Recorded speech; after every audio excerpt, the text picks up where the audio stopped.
1 Samuel. Chapter 6.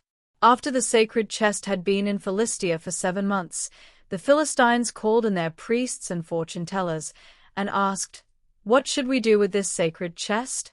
Tell us how to send it back where it belongs." "Don't send it back without a gift," the priests and fortune-tellers answered.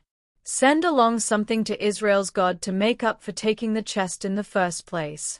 Then you will be healed, and you will find out why the Lord was causing you so much trouble." "What should we send?" the Philistines asked. The priests and fortune-tellers answered, "There are 5 Philistine rulers, and they all have the same disease that you have. So make 5 gold models of the sores and 5 gold models of the rats that are wiping out your crops. If you honor the God of Israel with this gift, maybe he will stop causing trouble for you and your gods and your crops. Don't be like the Egyptians and their king. They were stubborn, but when Israel's God was finished with them, they had to let Israel go. Get a new cart and 2 cows that have young calves and that have never pulled a cart. Hitch the cows to the cart, but take the calves back to their barn. Then put the chest on the cart. Put the gold rats and sores into a bag and put it on the cart next to the chest. Then send it on its way. Watch to see if the chest goes on up the road to the Israelite town of Beth-Shemesh. If it goes back to its own country, you will know that it was the Lord who made us suffer so badly. But if the chest doesn't go back to its own country, then the Lord had nothing to do with the disease that hit us. It was simply bad luck." The Philistines followed their advice.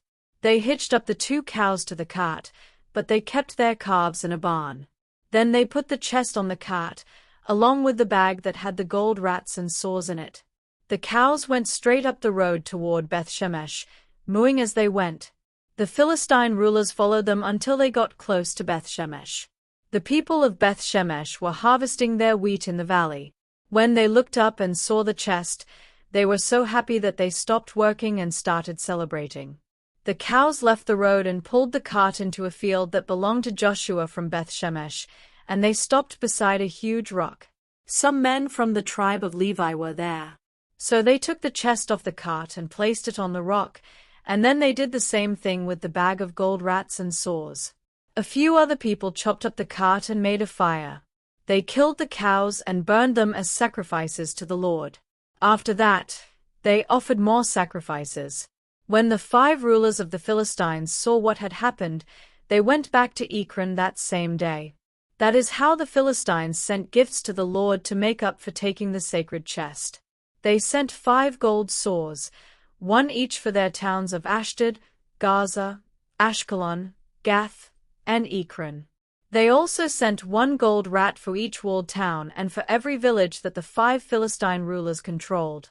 The huge stone where the Levites set the chest is still there in Joshua's field as a reminder of what happened. The sacred chest is sent to Kiriath-Jearim. Some of the men of Beth-Shemesh looked inside the sacred chest, and the Lord God killed 70 of them. This made the people of Beth-Shemesh very sad, and they started saying, "No other God is like the Lord. Who can go near him and stay alive? We'll have to send the chest away from here. But where can we send it?" They sent messengers to tell the people of Kiriath-Jearim, "The Philistines have sent back the sacred chest. Why don't you take it and keep it there with you?